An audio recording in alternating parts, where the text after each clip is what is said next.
All right, guys, you remember how I tell you that I am strongly considering taking the first Elon Musk spaceship to Mars, okay? I'm basically pretty serious about it, okay? If I was actually presented with the opportunity, I would very much strongly consider it because this world is basically become upside down world. I think that at this point, it's best to go to another planet, take all the sane people to this other planet, right, Mars, and let's just start over, okay? It'll be treacherous, it'll be dangerous, okay?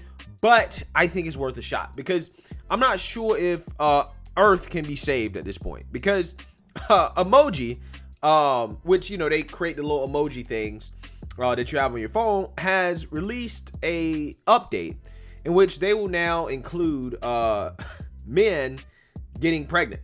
Men being able to get pregnant. So this is the pregnant man and this is the pregnant person. Now,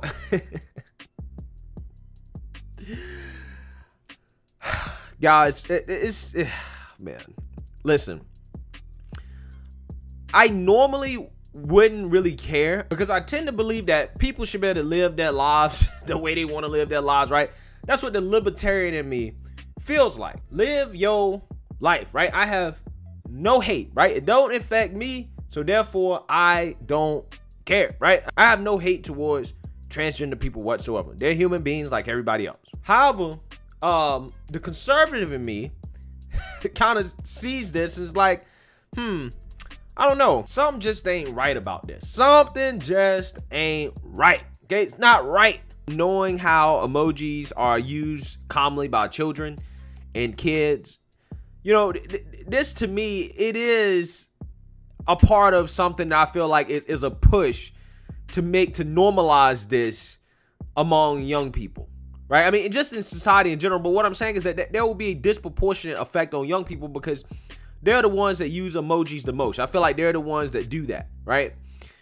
And, you know, again, at this point, guys, think about it. You have kids and you give them a phone. On their phone, they're going to have access to emojis. These emojis, they're going to see pregnant men. It's almost like you cannot get away from the wokeness. You can't get away from it. Maybe you can deactivate the emoji. I don't know. Maybe you can. I haven't tried to do that. I mean, I don't use emojis like that. So it hasn't been that big of an issue for me, but who knows? Maybe you can. And to me, guys, it's a word game. It's a word game because after this, I looked up and Googled, can men become pregnant? Right? And this is how ingrained this ideology is, guys, is that this was probably the first article that came up, right? This is from Medical News Today. And I wanted to see what was the medical community saying about this. How do they frame this issue? And lo and behold, it is nothing but woke word salad, right? And I'm going to break it down to you just how they do this. And this is the same type of language that you see in academia. It's almost like they hire people with gender studies degrees to write this stuff. This stuff has now become academic. It's become a part of medicine. And that's why it's becoming more legitimized. Again, when you Google this is what comes up. Let's read here. A person who was born male and living as a man cannot get pregnant. However, some transgender men and non-binary people can. Okay, so that first sentence, a person who was born a male and is living as a man cannot get pregnant. That should be full stop, right? Full stop. That's it. Conversation over. But that's not it. They have to play word games. Let's see how they play word games here, guys. In most cases, including cis men who have sex with men, male pregnancy is not possible. Again, full stop. Okay? And no, not in most cases. All cases. Okay? All cases. Right? But let's keep going here. New research in uterine transplants may mean that male pregnancy could be possible in the future, though. And that sentence right there, guys, really turned on the light bulb for me in my head in terms of what's going on. This is about money. Guys, this is a product of capitalism. People can say what they want. People might not necessarily agree with that, guys. But this is capitalism. This is what this is. They're talking about having new research where men are going to be able to get uterine transplants. Uteruses, right? So you're going to be able to transplant a uterus into a man. And now at that point, they'll be able to officially say that a man can get pregnant.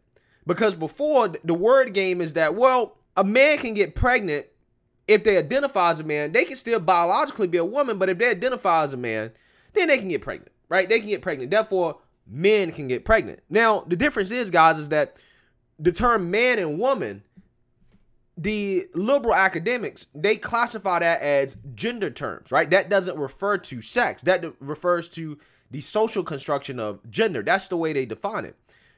But the words male and female, however, refer to sex. That's why they get away with continuing to say this and then try to act like people on the right are ignorant when they push back on this idea that men can get pregnant. Because essentially what they're saying is that, well, we're not talking about biology. We're talking about identity, right? But they know that most people on the right are talking about biology, because regardless of whether or not you want to identify as a man, if you can get pregnant, then you are biologically a woman, right? You're a woman. And that's where the confusion comes in. That's where the confusion comes in. But guys, the next step is to completely go full hog on this, right? And to say, you know what?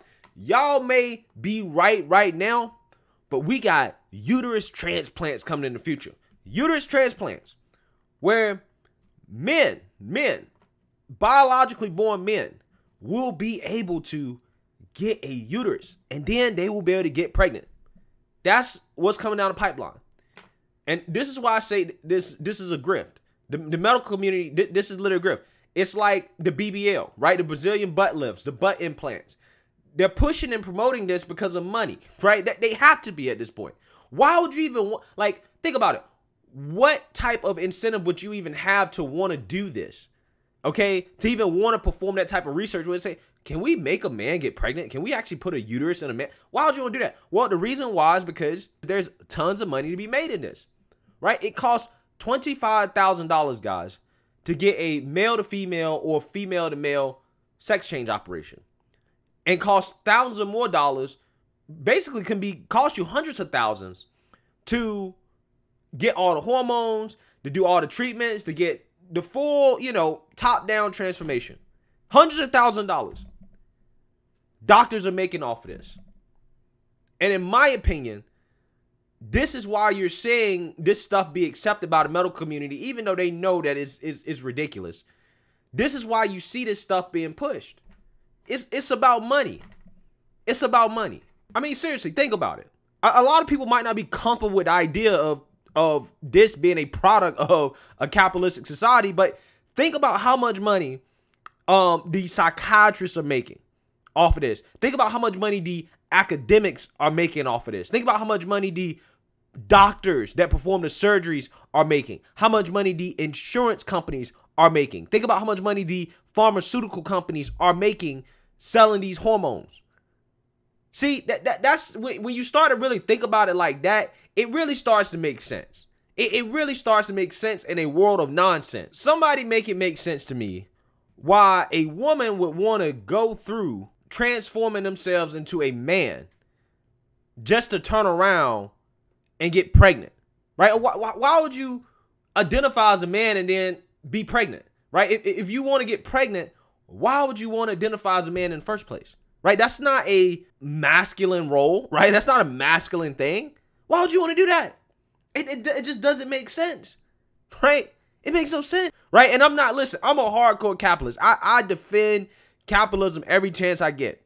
But I think at some point, conservatives have to realize and accept that everything that comes with capitalism ain't great, right? That there's going to be some social cost to capitalism, because you can literally make money off anything, right?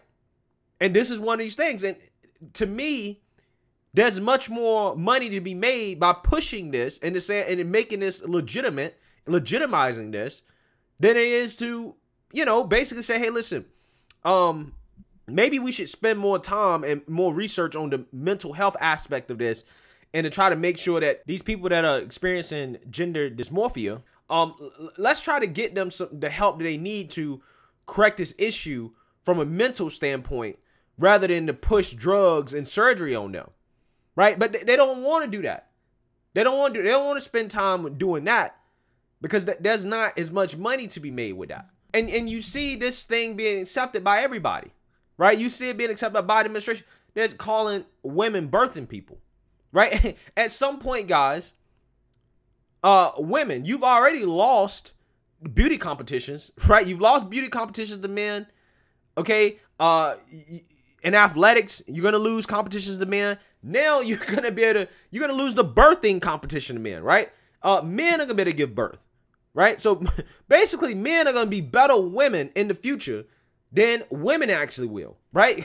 Considering the progress of technology, right? If we keep advancing, men will ultimately become better women than biological women. That's just what's going to happen, right? And it's funny because a few years ago, the idea was that, well, in the future, it's female, right?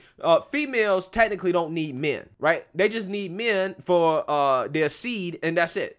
Okay, that's what the idea was. But now it seems that with medical advances, right, the future might be male, right? We might be male. We might be better at doing everything that a woman can do, but even better, thanks to science, right? Now, how is that for women's rights, right? 60, 70, 80 years of women's rights and women's progress down the drain, right? Down the drain. Down the drain, all thanks to the woke movement in the medical community who backs this stuff for money. So let me know what you guys think. Make sure you like, comment, and subscribe. Most importantly, share a Black conservative perspective. Peace.